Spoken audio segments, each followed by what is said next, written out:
Price the Lord. Blessing Karnataka TV പ്രോഗ്രാമിലേക്ക് എല്ലാ പ്രേക്ഷകർക്കും യേശുക്രിസ്തുവിൻ്റെ നാമത്തിൽ എൻ്റെ സ്നേഹവന്ദനം.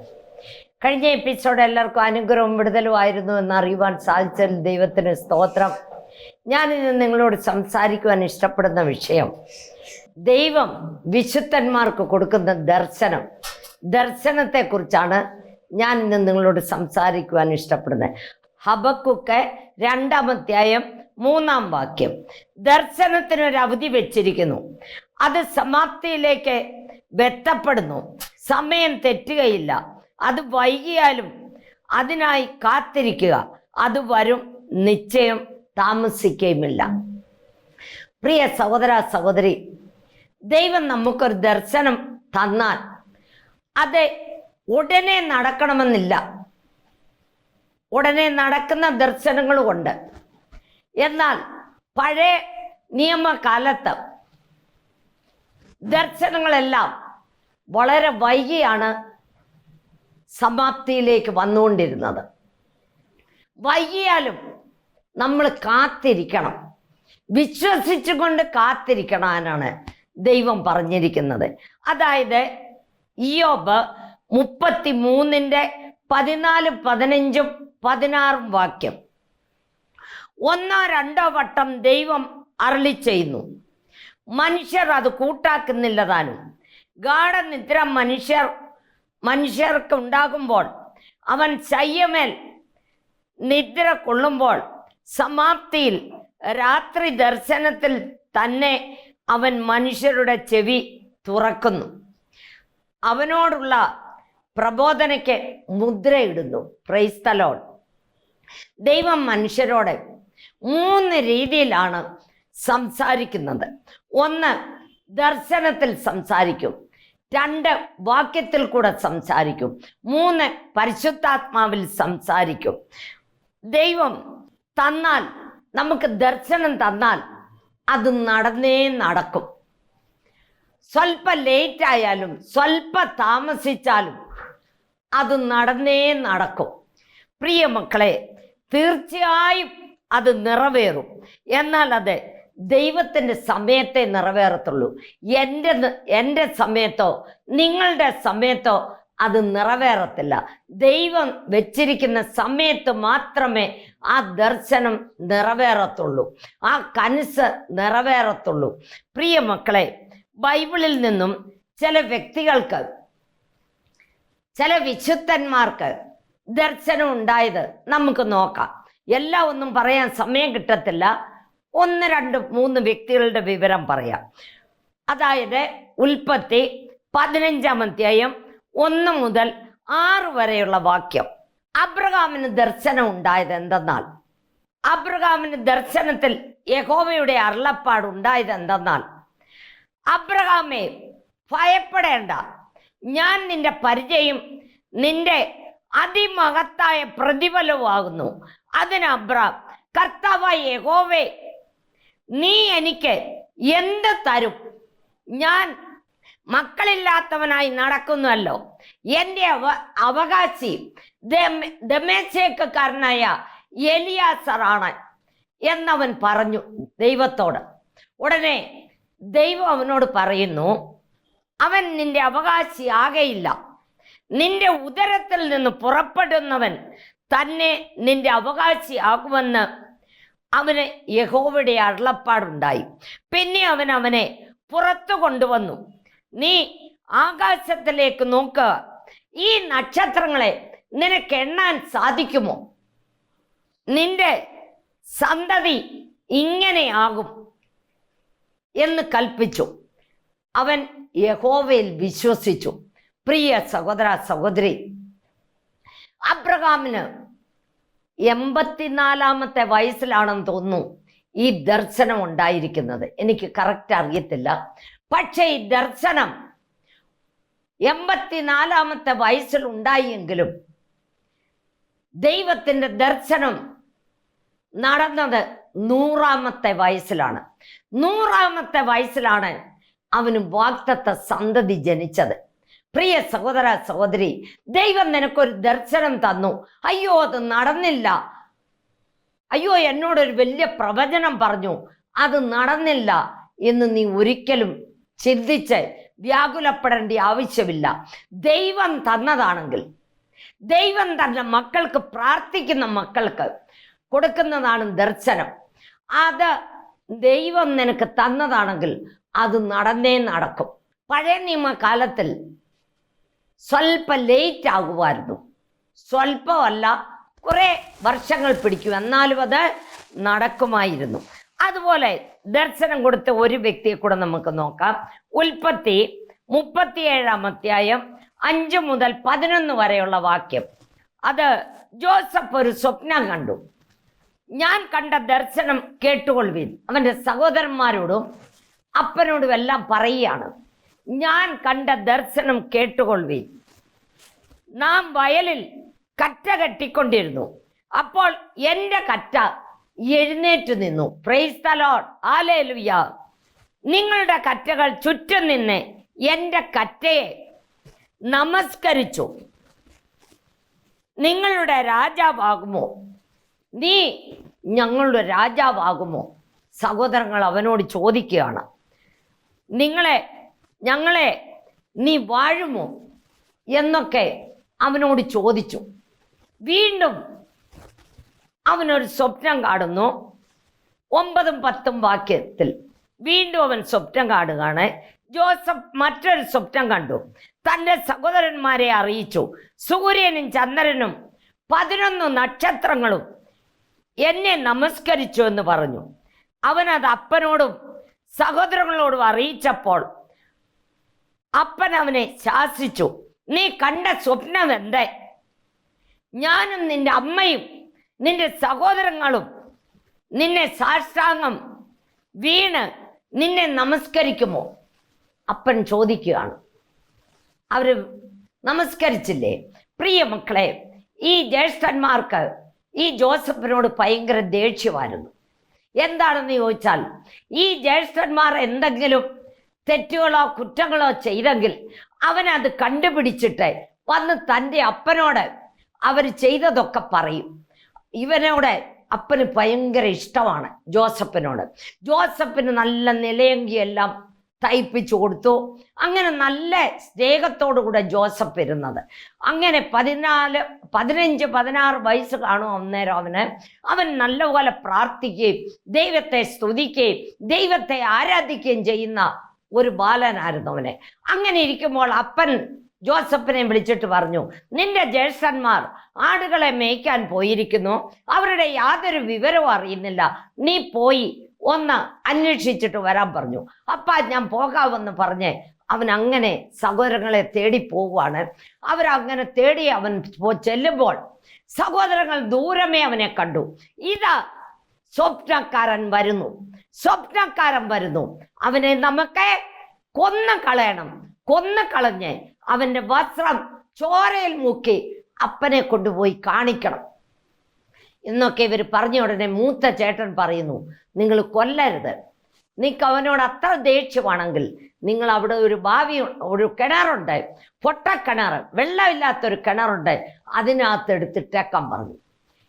അത് രൂപൻ അങ്ങനെ പറഞ്ഞ എന്താന്ന് ചോദിച്ചാൽ, ഇവരിൽ നിന്ന് രക്ഷിച്ച് എങ്ങനെയെങ്കിലും അപ്പൻ്റെ അടുത്ത് അവനെ കൊണ്ടുപോയി കൊടുക്കണമെന്നുള്ള ആഗ്രഹത്തോടെയാണ് അവൻ മൂത്ത ചേട്ടൻ അങ്ങനെ പറഞ്ഞുവെങ്കിലും ഇവന്മാര് പറഞ്ഞതുപോലെ തന്നെ ആ പൊട്ടക്കിണറ്റിൽ എടുത്തിട്ടു.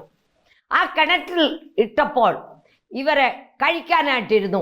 കഴിച്ചുകൊണ്ടിരിക്കുമ്പോൾ സുഗന്ധദ്രവ്യങ്ങൾ എന്നും പറഞ്ഞ് ഒരു ഒട്ടകപ്പുറത്ത് ആളുകൾ വന്നുകൊണ്ടിരിക്കുന്നു.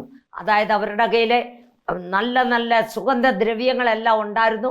അത് വിൽക്കുവാൻ വരുന്നവരായിരുന്നു. അവരോട് ഇവർ പറഞ്ഞു, ഞങ്ങൾക്കൊരു ബാലനുണ്ട്, അവനെ ഞങ്ങൾ വിൽക്കാം, നീ എത്ര രൂപ? ഉടനെ അവൻ കിണറ്റിൽ വന്ന് നോക്കിയിട്ട് 50 രൂപ തരാമോ എന്ന് ഇവർ ചോദിച്ചു. ഇല്ല. 40 രൂപ തരാമോ എന്ന് ചോദിച്ചു. ഇല്ല. 30 രൂപ തരാമോ എന്ന് ചോദിച്ചു. ഇല്ല. 20 രൂപയ്ക്ക് ആ ജോസഫിനെ അവർക്ക് വിറ്റു. അവരെ കൊണ്ടുപോയി പൊത്തിഫേറിന് വിറ്റു. പൊത്തിഫേറിന്റെ വീട്ടിൽ ജോസഫ് കാലിട്ടപ്പോൾ മുതൽ ആ അരമനയിൽ, ആ കുടുംബത്തിൽ നല്ല അനുഗ്രഹവും നല്ല ആശീർവാദവുമായിരുന്നു. പ്രിയ മക്കളെ, അങ്ങനെ അവർ നല്ല അനുഗ്രഹത്തോടെ കഴിയുമ്പോൾ ഈ പൊത്തിഫേർ അവൻ എല്ലാ താക്കോൽ കൂട്ടങ്ങളും ഈ ജോസഫിനെ ഏൽപ്പിച്ച് അവൻ അവിടുത്തെ സകല അധികാരികളുടെ ഭാര്യയെ മാത്രം അവന് ഒപ്പിಸಿ കൊടുത്തിട്ടില്ല. ബാക്കി എല്ലാ വീഗയ്ക്ക് എല്ലാം താക്കോൽ കൂട്ടം അവൻ്റെ കൈ കൊടുത്തു. അവൻ ആ വീട്ടിലെ കാര്യങ്ങളെല്ലാം നോക്കുകയും വെളിയിലത്തെ കാര്യങ്ങൾ നോക്കുകയും എല്ലാം ചെയ്ത് നല്ല ഒരു വിശ്വസ്തനായ പയ്യനായി അവിടെ ജീവിച്ചു. ആ പൊത്തിഫേറിൻ്റെ ഭാര്യയ്ക്ക് ഇവനെ കണ്ടപ്പോൾ മുതൽ ആശ കയറി. ഇവൻ കാണാൻ നല്ല സുന്ദരൻ, നല്ല ഹാൻസം, ചെറിയ പ്രായം, നല്ല സൂര്യൻ ഉദിച്ചു വരുന്ന പോലൊരു ചെറുക്കൻ. അവക്ക് അവനോട് ഭയങ്കര പ്രിയമായി. അവിടെ കൂടെ കഴിയാനായിട്ട് അവനെ നിർബന്ധിച്ചു. അവന് ഒരിക്കലും സമ്മതിച്ചില്ല. ഒരു ദിവസം അവൻ്റെ വീട്ടിനകത്ത് എന്തോ സാധനം എടുക്കാനായിട്ട് അകത്ത് കയറിയ സമയത്ത് ഇവളും കൂടെ കയറി അവനെ പിടിച്ചപ്പോൾ അവൻ്റെ വസ്ത്രം അവൻ്റെ കയ്യിൽ വിട്ടിട്ട് അവൻ ഓടി രക്ഷപ്പെട്ടു. പ്രിയ മക്കളെ, ആരും കാണത്തില്ല. ഈ കാലത്തെ മക്കളാണെങ്കിൽ ആരും അറിയത്തില്ല എന്ന് വിചാരിക്കും. അവൻ്റെ രക്ഷണയെമ്പ വസ്ത്രം അവൻ കാത്തു സൂക്ഷിച്ചു. അങ്ങനെ കാത്തു സൂക്ഷിച്ചത് കൊണ്ട് പൊത്തിഫേർ വന്നപ്പോൾ അവൾ ഈ കൈ കിട്ടിയ തുണി കാണിച്ചോണ്ട് അവനെ ദൂഷിക്കുകയും പഴിക്കുകയും എല്ലാം ചെയ്തു. അങ്ങനെ അവനെ ജയിലിനകത്ത് ഇരുട്ടറയ്ക്കകത്ത് 13 വർഷം കഴിഞ്ഞു. അവൻ അങ്ങനെ കഴിഞ്ഞു. അവിടെയും അവൻ നല്ല വിശ്വസ്തനായ ഒരു കൊച്ചനായി അവൻ അവിടെയും ജയിലിലും കഴിഞ്ഞു. അവനോട് കാപ്പി മേടിച്ചുകൊണ്ട് വരാൻ പറയുമ്പോൾ കാപ്പി മേടിക്കും, ടീ മേടിച്ചുകൊണ്ട് വരാൻ പറയുമ്പോൾ ടീ മേടിച്ചുകൊണ്ട് വരും. അതുപോലെ തന്നെ ഫയലുകളെല്ലാം എടുത്തുകൊണ്ട് വരാൻ പറയുമ്പോൾ എടുത്തുകൊണ്ട് വരും. ആ റൂമിൻ്റെ താക്കോൽ കൊണ്ടുവരാൻ പറഞ്ഞാൽ അത് കൊണ്ടുവരും. അങ്ങനെ എനിക്ക് ജയിലിലെ വിവരങ്ങൾ അറിയാം. നല്ല വിശ്വസ്തരായ പിള്ളേരെ, നല്ല വ്യക്തികൾക്ക് ഈ സ്ഥാനവും മാനവും സൂപ്രണ്ട് കൊടുക്കും. അങ്ങനെ ഇവനും ആ സ്ഥാനവും മാനവും കിട്ടി അവിടെയും അവൻ കഴിഞ്ഞുകൊണ്ടിരുന്നു. അങ്ങനെ ഇരിക്കുമ്പോൾ രാജാവിന് ഒരു ഭയങ്കര സ്വപ്നം കിട്ടി. ആ സ്വപ്നം വന്നപ്പോൾ ആരും അതിൻ്റെ അർത്ഥം പറഞ്ഞു കൊടുക്കാനില്ല. ശകുനവാദികളെയും മന്ത്രവാദികളെയും എല്ലാവരെയും വിളിച്ചു. ആരും പറഞ്ഞു കൊടുക്കാത്തതിനെ അവരെ കൊല്ലാനായിട്ട്, അവരെ എല്ലാം വെട്ടിക്കൊല്ലാനായിട്ട് രാജാവ് നിയമനം വിട്ടു. ഇത് ആരുടെ ചെവിയിലെത്തി? ജോസഫിൻ്റെ ചെവിയിലെത്തി. ജോസഫ് ഉടനെ ആ മന്ത്രിയുടെ സ്ഥാനത്ത് ഇരുന്ന 2 പേര് വിഷണ്ണനായിട്ട് അവിടെ ഇരിക്കുന്ന കണ്ടപ്പോൾ നിങ്ങൾ എന്താ ഇങ്ങനെ ഇരിക്കുന്നെന്ന് ചോദിച്ചു. ഉടനെ അവർക്ക് 2 സ്വപ്നം കിട്ടി. ആ സ്വപ്നത്തിൻ്റെ അർത്ഥം വിവരിച്ചു കൊടുത്തിട്ട് പറഞ്ഞു, നീ വീണ്ടും പാനപാത്രവാഹകനായിട്ട് നീ രാജാവിൻ്റെ അടുത്ത് വീഞ്ഞ് പകർന്നു കൊടുക്കുവാനായിട്ട് നീ ചെല്ലും. നിന്റെ തല അവൻ കട്ട് ചെയ്ത് കളയും. അതുപോലെ സംഭവിച്ചു. അത് ഇവൻ പാനപാത്രവാഹകനായിട്ട് ഇവൻ വീഞ്ഞ് പകർന്നു കൊടുക്കുന്നവനായിട്ട് അവനെ വീണ്ടും സ്വീകരിച്ചപ്പോൾ ഇവനോട് പറഞ്ഞു, നീ അവിടെ ചെല്ലുമ്പോൾ എന്നെ കൂടെ ഓർത്തുകൊള്ളണമെന്ന്. പക്ഷെ അവന് ഓർത്തില്ല. അങ്ങനെ ഇരിക്കുമ്പോഴാണ് രാജാവിന് സ്വപ്നം കിട്ടുന്നതും ആ സ്വപ്നം ഇങ്ങനെ വിവരിച്ചു കൊടുക്കാൻ ആരുമില്ലാതെ അങ്ങനെ ഇരിക്കുമ്പോൾ ഈ പാനപാത്രവാഹകൻ പറയുന്നു, ഞങ്ങളിങ്ങനെ വിഷണ്ണനായിട്ടിരുന്നപ്പോൾ എന്നോട് പറഞ്ഞു ഇങ്ങനെ, അതുപോലെ ഈ സ്വപ്നം വിവരിച്ചു തരാൻ അവനെ കൊണ്ട് സാധിക്കുമെന്ന് പറഞ്ഞ ഉടനെ അവനെ ചെന്ന് വിവരം അറിയിച്ചു. അവനെ കുളിപ്പിച്ച് നല്ല വസ്ത്രം ധരിപ്പിച്ച് മുടിയെല്ലാം വെട്ടി സന്നിധിയിൽ കൊണ്ടുവന്ന് അങ്ങനെ സ്വപ്നമെല്ലാം വിവരിക്കുന്നു. പ്രിയ മക്കളെ, പ്രിയ സഹോദര, ആ രാജ്യത്തെ 7 വർഷം നല്ല വിളവുണ്ടാകുന്ന വർഷം ആണ്. 7 വർഷം ഭയങ്കര ദരിദ്രാവസ്ഥ, ക്ഷാമം ഉണ്ടാകും എന്ന് അവൻ പറഞ്ഞ് അവനെ മന്ത്രിയാക്കി തീർത്തു. പ്രിയ മക്കളെ, ആ കുഴിയിൽ നിന്നും പൊട്ടക്കിണറ്റിൽ നിന്നും അവൻ ആരായിത്തീർന്നു? മന്ത്രിയായിത്തീർന്നു. എന്താ കാരണം? അവൻ്റെ രക്ഷയുടെ വസ്ത്രം അവൻ സൂക്ഷിച്ചു.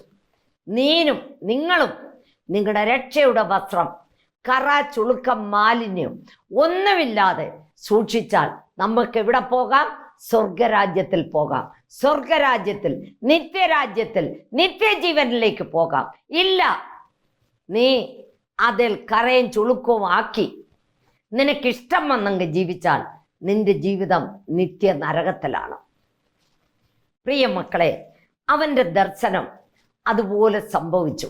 അവൻ്റെ സഹോദരങ്ങളെല്ലാം വന്ന് ധാന്യം അവരുടെ ദേശത്ത് ഭയങ്കര ക്ഷാമമായി. ആ സമയത്ത് അവര് ധാന്യം കൊള്ളാനായിട്ട് വരുമ്പോൾ ഇവൻ ആരാണ്? മന്ത്രിയാണ്. ധാന്യങ്ങളെല്ലാം കൊടുക്കുന്നതിൻ്റെ മന്ത്രി. അവൻ്റെ മുമ്പിൽ വന്ന് ഇവരെല്ലാം നമസ്കാരം അടിച്ചു. അവൻ്റെ അപ്പനും നമസ്കാരം അടിച്ചു. പ്രിയ മക്കളെ, ദർശനം തന്നാൽ കുറച്ച് താമസിച്ചാലും അത് തീർച്ചയായിട്ടും നടക്കും. അതുപോലെ തന്നെ ഇനി ഒരു ദർശനത്തിൻ്റെ കാര്യം നമുക്ക് നോക്കാം. ഉൽപ്പത്തി 46-ാം അധ്യായം 2-3 വാക്യം. യാക്കോബിന് ദൈവം ദർശനം കൊടുത്തു. നീ മിസ്രൈമിലേക്ക് പോകാൻ ഭയപ്പെടേണ്ട, ഞാൻ നിന്നോടുകൂടെ ഇരിക്കും. നിന്നെ അഭിവൃദ്ധിപ്പെടുത്തി നിന്റെ സന്താനത്തെ അവിടെ നിന്നും മടക്കി വരുത്തും. ഇത് പറഞ്ഞിട്ട് 400 സംവത്സരം കഴിഞ്ഞിട്ടാണ് അവരെ മടക്കി വരുത്തിയത്. ദൈവത്തിന് മടക്കി വരുത്തിയത്. ദൈവത്തിന് സമയമാകണം മക്കളെ. നമ്മുടെ വിചാരങ്ങൾ പോലൊന്നും നടക്കത്തില്ല. എൻ്റെ വിചാരമല്ല ദൈവത്തിൻ്റെ വിചാരം, എൻ്റെ ആലോചനയല്ല ദൈവത്തിൻ്റെ ആലോചന. ഭൂമിക്ക് മീതെ ആകാശം ಎಷ್ಟು ഉന്നതವಾಗಿದೆയോ അതുപോലെ തന്നെ നമ്മുടെ ദൈവത്തിന് നമ്മുടെ ഓരോ വിചാരങ്ങളും ആലോചനകളും ദൈവം അറിഞ്ഞിരിക്കുന്നത്. പ്രിയ മക്കളെ, അതുപോലെ തന്നെ ഇനി നമുക്കൊരു ദർശനം വേഗം നടന്ന് ഈ പഴയ നിയമ കാലത്തെ സ്വല്പ ദർശനങ്ങളെല്ലാം വളരെ താമസിച്ചാണ് നടന്നത്. എന്നാൽ ഇപ്പോൾ ഉള്ള ദർശനങ്ങൾ ഒത്തിരി താമസിക്കത്തില്ല, വേഗം അത് നടക്കും. അപ്പോസ്തല പ്രവൃത്തി 10-ാം അധ്യായം 3-4 വാക്യം. കൊർന്നല്യോസിനെ കുറിച്ച് അവൻ പകൽ ഏകദേശം 9 മണി നേരത്തെ ഒരു ദർശനത്തിൽ ഒരു ദൈവദൂതൻ അവൻ്റെ അടുക്കൽ വരുന്നത് അവൻ്റെ കണ്ണാലെ കണ്ടുകൊണ്ടിരിക്കുകയാണ്. കണ്ടോ, അവൻ ഒരു ശതാധിപനാണ്. 100 പട്ടാളക്കാരുടെ അധിപതിയാണ് ഈ കൊർന്നല്യൻ. അവന് 9 മണി നേരത്ത് പ്രാർത്ഥിക്കാനായിട്ടിരുന്നു. പ്രാർത്ഥിച്ചുകൊണ്ടിരിക്കുമ്പോഴാണ് അവൻ ഈ ദർശനം കാണുന്നത്. പ്രിയ മക്കളെ, പ്രാർത്ഥിക്കുന്ന മക്കൾക്ക് ദൈവം ദർശനം തരത്തുള്ളൂ. എൻ്റെ ജീവിതത്തിലും എനിക്ക് അനേക ദർശനങ്ങൾ ദൈവം തന്നിട്ടുണ്ട്. എൻ്റെ സഭ പോലും ദർശനം 2 പ്രാവശ്യം എന്നെ വിളിച്ചുണർത്തി പറഞ്ഞ് സംസാരിച്ച ചർച്ചാണ് ഇത് ഞങ്ങൾ ഉപയോഗിച്ചുകൊണ്ടിരിക്കുന്നത്. എൻ്റെ ദൈവം അതുപോലെ എത്ര ദർശനങ്ങൾ തന്നു, അതൊന്നും എനിക്ക് പറയാൻ നേരമില്ല. നമ്മുടെ ജീവിതത്തിൽ പ്രാർത്ഥിക്കുന്ന മക്കൾക്ക് തീർച്ചയായിട്ടും ദർശനം തരും. കൊർന്നല്യോൻ അത്ര വലിയ അധികാരിയായിട്ടും അവന് 9 മണി നേരത്തിരുന്ന് പ്രാർത്ഥിക്കുകയാണ്. നീ എത്ര സമയത്തിരുന്ന് പ്രാർത്ഥിക്കുന്നുണ്ട്? നീ ദിനചര്യകൾ നടത്തുന്നത് പോലെ രാവിലെ ഒന്ന് എഴുന്നേറ്റ് ഒന്ന് കുരിശ് വരച്ച് എന്തോ ഒന്ന് പറഞ്ഞ് എഴുന്നേക്കരുത്. രാത്രി യാമങ്ങളിൽ എഴുന്നേറ്റിരുന്ന് കണ്ണുനീരൊഴുക്കി പ്രാർത്ഥിക്കണം. പ്രാർത്ഥിക്കുമ്പോൾ ദൈവം നിന്നെ എല്ലാ വിധത്തിലും അനുഗ്രഹിക്കും. കണ്ണുനീരിന് ഒരു ചുവട് മറികടക്കുന്ന ദൈവമല്ല. കൊർന്നല്യൻ 9 മണി നേരത്തിരുന്ന് പ്രാർത്ഥിക്കുമ്പോൾ ഒരു ദൈവദൂതൻ അടുത്ത് വരുന്നത് കൊർന്നല്യൻ്റെ കണ്ണുകൊണ്ട് കണ്ടുകൊണ്ടിരിക്കുകയാണ്. അവൻ അടുത്ത് വന്നിട്ട് കൊർന്നല്യനോട് പറഞ്ഞു, കൊർന്നല്യനെ, നിന്റെ ദാനധർമ്മങ്ങളും പ്രാർത്ഥനയും ദേവർ സന്നിധിയിൽ വന്നിരിക്കുന്നു, മുട്ടിയിരിക്കുന്നു. അതിന് നീ എന്ത് ചെയ്യണം? പക്ഷെ അവന് വചനം ശരിക്കും അറിയത്തില്ല എന്നാണ് എനിക്ക് ബൈബിൾ വായിക്കുമ്പോൾ മനസ്സിലാകുന്നത്. അവന് വചനം അറിയത്തില്ലാത്തത് കൊണ്ട് അവൻ എന്ത് ചെയ്തെന്നറിയാവോ? ആ ദൂതൻ അവനോട് പറയുകയാണ്. ആ സമയത്ത് കൊർന്നല്യൻ ഇവരിങ്ങനെ പറഞ്ഞു കഴിഞ്ഞ ഉടനെ അവൻ്റെ 2 ജോലിക്കാരെയും അവൻ്റെ കൂടെ ജോലി ചെയ്യുന്ന വലിയ അധികാരിയായിരിക്കുന്ന നല്ല വിശ്വസ്തനായിരിക്കുന്ന ഒരു വ്യക്തിയും കൂടെ കൂട്ടി അയക്കുകയാണ്. എങ്ങോട്ട് അയക്കുന്നതെന്നറിയാവോ? അതായത് 10-ാം അധ്യായം 5 മുതലുള്ള വാക്യം. കൊർന്നല്യോസിന് ദർശനം. പത്രോസ് എന്ന മറുപേരുള്ള ശീമോനെ വരുത്തുക. അവൻ തോൽക്കൊല്ലനായ ശീമോൻ എന്നൊരുവനോടുകൂടെ പാർക്കുന്നു. അവന്റെ വീട് കടൽപ്പുറത്താകുന്നു എന്ന് പറഞ്ഞു. ദൂതന്മാർ പോയി തൻ്റെ വേലക്കാരിൽ 2 പേരെയും തൻ്റെ അടുക്കൽ അകമ്പടി നിൽക്കുന്നവരിൽ ദൈവഭക്തനായൊരു പടയാളിയെയും വിളിച്ച് സകലവും വിവരിച്ചു പറഞ്ഞ് യോപ്പയിലേക്ക് അയച്ചു. അവരെ യോപ്പയിലേക്ക് ചെല്ലുന്നു. ആ സമയത്ത് പത്രോസ് ഭവന സന്ദർശനമെല്ലാം നടത്തി സുവിശേഷം എല്ലാം പറഞ്ഞ് ക്ഷീണിച്ച് വീട്ടിൽ വന്നു. അവന് നല്ലപോലെ വിശക്കുന്നു. അവന് ആഹാരം കിട്ടുമെന്ന് ഓർത്ത് നോക്കിയപ്പോൾ അവിടെ ആഹാരം ഉണ്ടാക്കുന്നതേ ഉള്ളൂ. എന്നാൽ ആഹാരം ഉണ്ടാക്കുന്നവരെ പ്രാർത്ഥിക്കാമെന്ന് വിചാരിച്ച് അവൻ മേലന്തസ്സിന്മേൽ കയറി ഇരുന്ന് പ്രാർത്ഥിച്ചു. 6 മണി സമയമായി, സന്ധ്യാസമയം 6 മണിയായി. അവൻ അങ്ങനെ പ്രാർത്ഥിച്ചുകൊണ്ടിരിക്കുമ്പോൾ ഇതാ ആകാശത്തിൽ നിന്നും സ്വർഗത്തിൽ നിന്നും ഒരു ജോലികം, ഒരു തുപ്പട്ടി പോലെ അവൻ്റെ മുമ്പിൽ ഇറങ്ങി വരുന്നു.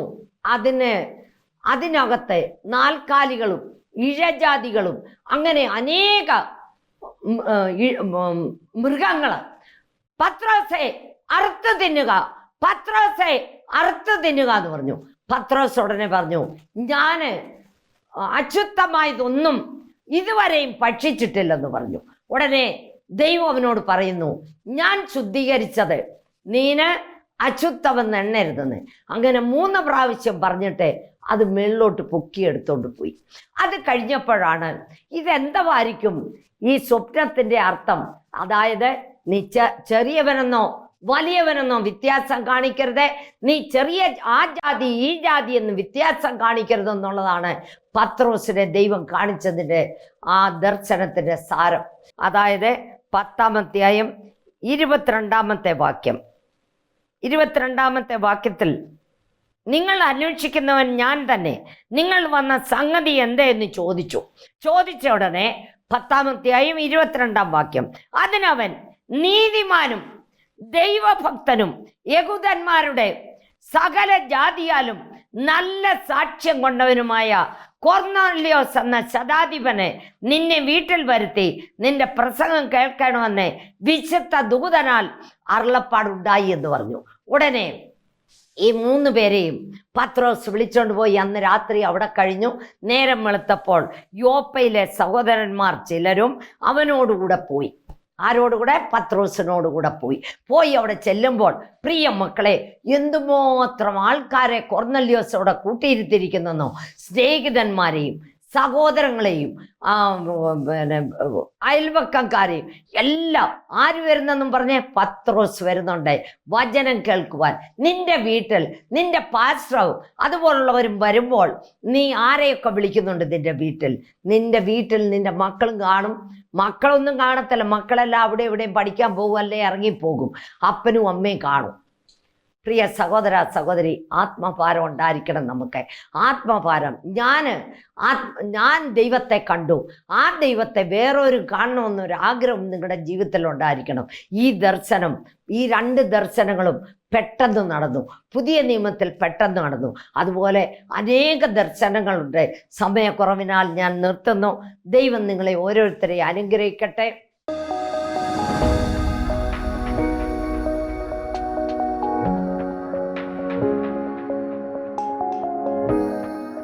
കഴിഞ്ഞ ദിവസം എനിക്ക് ഒരു കൊല്ലത്തു നിന്ന് ഒരു സിസ്റ്റർ ഫോൺ ചെയ്തു. അവർക്ക് ഭയങ്കര ബ്ലീഡിങ് ആയിരുന്നു. അവരെത്ര ഡോക്ടറെ കാണിച്ചിട്ടും അവരുടെ ബ്ലീഡിങ് നിൽക്കുന്നില്ല. പ്രിയ മക്കളെ, 1 ഗ്ലാസ് വെള്ളം പ്രാർത്ഥിച്ചു കൊടുത്ത് അവളോട് കുടിക്കാൻ പറഞ്ഞു. പിറ്റേ ദിവസം എനിക്ക് ഫോൺ ചെയ്ത് പറഞ്ഞു, ആൻറ്റി ആ സെക്കൻഡിലെ എൻ്റെ ബ്ലീഡിങ് നിന്നു. ഇതുവരെ എനിക്ക് അങ്ങനെ ആയില്ലെന്ന്. നമ്മുടെ ദൈവം ആരാണ് മക്കളെ? നമ്മുടെ ദൈവം ജീവിക്കുന്ന ദൈവമാണ്. ഞാനോ കുറയണം, എൻ്റെ യേശു വളരണം. ഇത് മാത്രമാണ് എൻ്റെ ജീവിതത്തിലെ ആശ. കാരണം എന്നാന്ന് ചോദിച്ചാൽ, നിങ്ങൾ ആരാന്ന് പോലും എനിക്കറിയത്തില്ല, നിങ്ങളെ ഞാൻ കണ്ടിട്ടില്ല. അതുപോലെ എത്രയോ പേര് ഫോൺ ചെയ്ത് എൻ്റെ കാലുനോവ് പോയി, നടുവേദന പോയി, എൻ്റെ അത് പോയി, ഇത് പോയി, എൻ്റെ ട്യൂമർ കാണാൻ പോലും ഇല്ലെന്നും പറഞ്ഞ് എത്ര പേര് ഫോൺ ചെയ്തെന്നോ.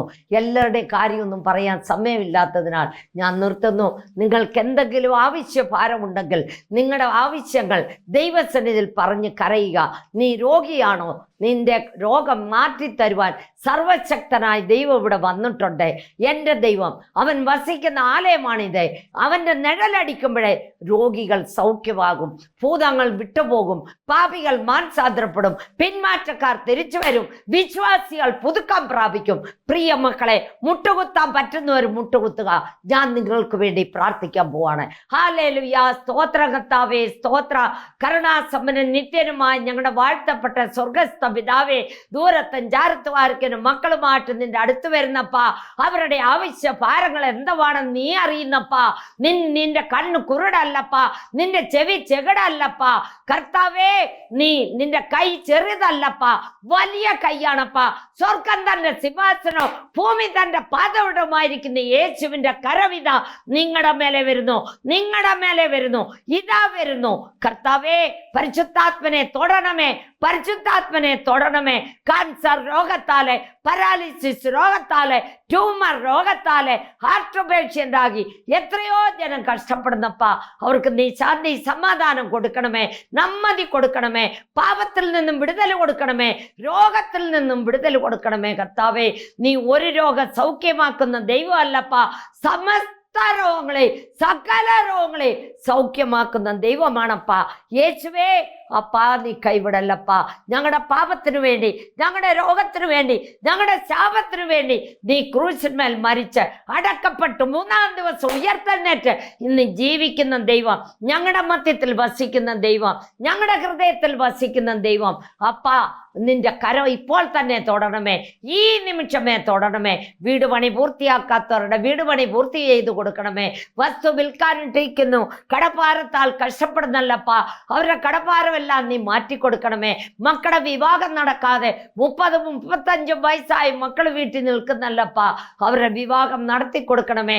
മക്കളില്ലാത്തവർക്ക് മക്കളെ കൊടുക്കണമേ കർത്താവേ.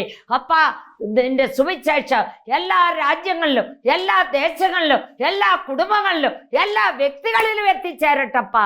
യേശുവേ, നിനക്ക് സ്തോത്രപ്പാ. നീ കൈവിടല്ലപ്പാ. ആദ്യ അവസാനം നീ കൂടെ ഇരിക്കണമേ. യേശു ക്രിസ്തുവിന്റെ നാമത്തിൽ ചോദിക്കുന്നു, കൃപയോടെ കേൾക്കണമേ. ആമേൻ.